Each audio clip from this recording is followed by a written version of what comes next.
लटकता हुआ ताड़ का पेड़ और पुल। एक राज्य में विक्रम सिंह नाम के एक महाराज थे। वह उस राज्य पर बहुत अच्छे से राज करते थे।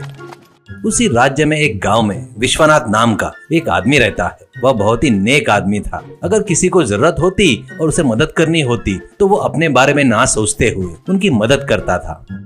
ऐसा ही चल रहा था। एक दिन राजा का एक अधिकारी उस गांव में आया। उस गांव में आकर उस गांव के मुखिया रामलाल से मुलाकात की। रामलाल से वो अधिकारी बोला, देखिए रामलाल जी, हमारे महाराज ने कुछ विशिष्ट व्यक्तियों को उनके बारे में गुप्त रूप से उनके पास पहुंच जाने के लिए कहा है। वह उन सभी को कल आने वाले त्योहार पर सम्मानित करेंगे। आप ही सभी के नाम की लिस्ट बनाइए, समझे? ऐसा कहने पर इसके रामलाल ने ठीक है कहा।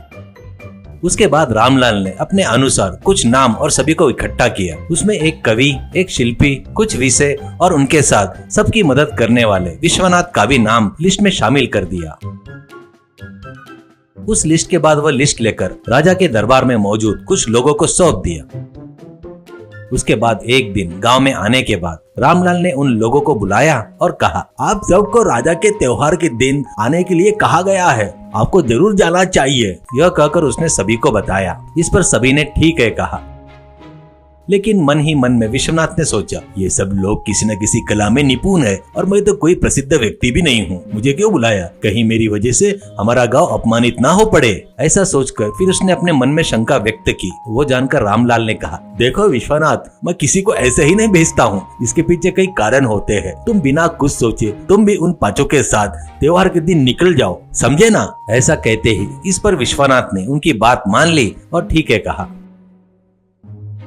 इस तरह जब त्योहार को बस एक ही दिन बचा था तो वो 6 लोग राज्य से निकल पड़े थे। वे इस तरह कई गांव को पार करते हुए जा रहे थे।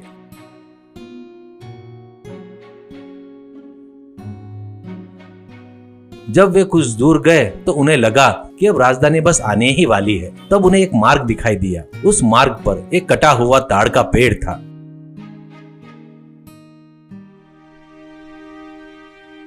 उस पर से एक एक करके बहुत सावधानी से 5 लोग चले गए। उस ताड़ के पेड़ के पास ही एक बूढ़ी औरत, एक बूढ़ा आदमी भी खड़े होकर देख रहे थे। उन्हें देखकर विश्वनाथ ने पूछा, अरे क्या हुआ माँ, आप यहाँ खड़े क्यों हो? क्यों नहीं जा रहे हो क्या? ऐसा कहते ही उस पर बूढ़ी औरत ने कहा, क्या करूँ बेटा, हम बूढ़े हैं। अगर हम एक एक करके जाएंगे तो हमें डर लग रहा है कि हम मार्ग में गिर न जाए। मुझे कुछ समझ में नहीं आ रहा है बेटा, कैसे पार करूँ? ऐसा कहते ही इतने में एक कवि ने देखा कि विश्वनाथ उनके पीछे नहीं आ रहा है तो उसने कहा, अरे विश्वनाथ, आ रहे हो या नहीं? हमें तुम्हारा कितना इंतजार करना पड़ेगा। आराम से हमारे साथ आ जाओ, वो तुम्हारे लिए अच्छा नहीं है तो तुम्हारा नसीब है, हम जा रहे हैं। कहकर वो चले गए।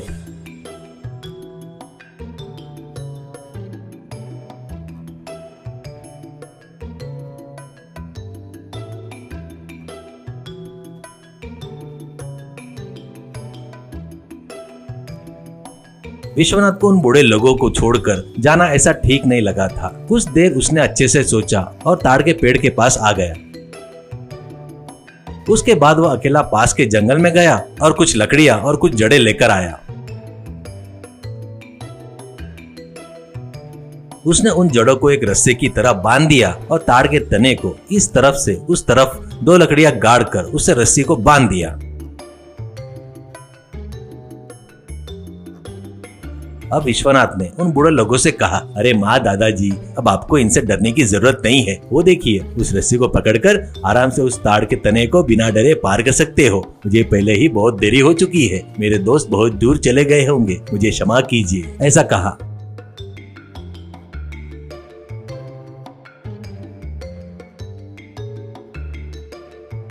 उन दोनों ने बताया कि वो भी राजा के दरबार में जा रहे हैं तो उसने ठीक है कहा और उन दोनों को लेकर चल पड़ा। कभी कभी जो बूढ़ा आदमी चल नहीं पाता तो उन दोनों को बारी बारी से अपने कंधे पर बिठाकर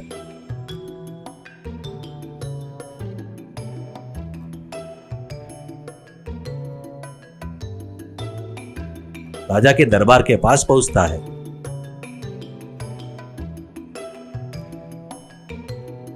अब जब वो उन बूढ़े लोगों को लेकर आया तो उनके गांव के बाकी लोग भी उस दरवाजे पर खड़े थे। अब सभी ने बहुत देर से आए विश्वनाथ को देखकर बहुत गुस्सा किए। विश्वनाथ को देखकर उनमें से एक ने कहा, अरे विश्वनाथ, देखा क्या तूने? हमको 6 लोग आना था, 5 ही आए हैं कहकर उन्होंने हमें यहाँ दरवाजे पर रोक दिया। उन बूढ़े लोगों के कारण ऐसा हुआ। तुमने राजा की सारी इज्जत डुबा दी। छी, ऐसे आदमी को लाने के लिए हमारे गाँव की प्रतिष्ठा सब मिट्टी में मिल जाएगी। ऐसा कहा। उसके लिए विश्वनाथ ने उनसे क्षमा मांगी।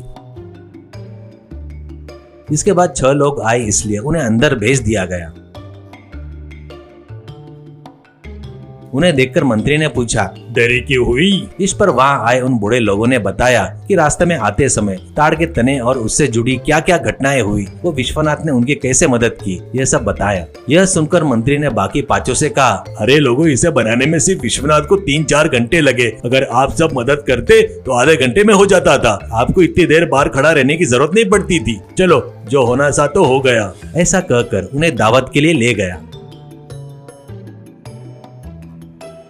उसके बाद उन सभी के लिए राजा ने भोजन का आयोजन किया। उस भोजन के आयोजन के बाद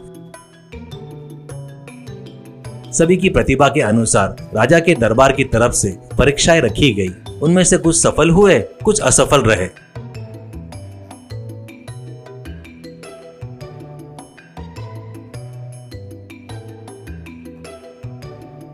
लेकिन विश्वनाथ के लिए कोई परीक्षा नहीं हुई। परीक्षा न होने पर गांव से आए लोगों के मन में सोच जागने लगी। इसकी तो कोई परीक्षा नहीं हुई तो इसे क्या पुरस्कार मिलेगा? ऐसा सोचा। लेकिन आश्चर्यजनक रूप से सबसे पहले राजा ने विश्वनाथ को ही बुलाया। विश्वनाथ को बुलाकर उन्होंने एक पुरस्कार दिया। वह पुरस्कार देने के बाद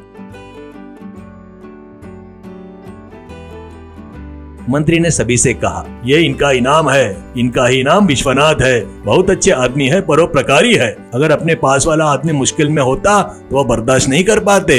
हमने इनकी परीक्षा क्यों नहीं ली? क्योंकि यहाँ आने के रास्ते में ही इनकी परीक्षा हो गई। बिना किसी प्रतिफल की उम्मीद किए, खुद का नुकसान करके भी अपने साथी बूढ़े लोगों की मदद की। इतना ही नहीं, उन्होंने जो पुल बनाया उसकी वजह से बहुत से लोग उस रास्ते से जाते हैं। तो उस गाँव का राजा हो या राज्य, बहुत अच्छा रहेगा। ऐसा उसने कहा।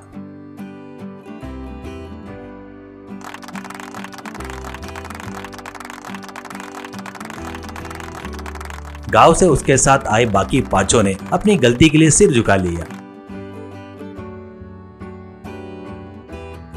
उसके बाद सभी लोग गांव गए तो विश्वनाथ के काम के लिए गांव वालों ने उनकी बहुत तारीफ की और उन्हें बहुत सम्मान दिया।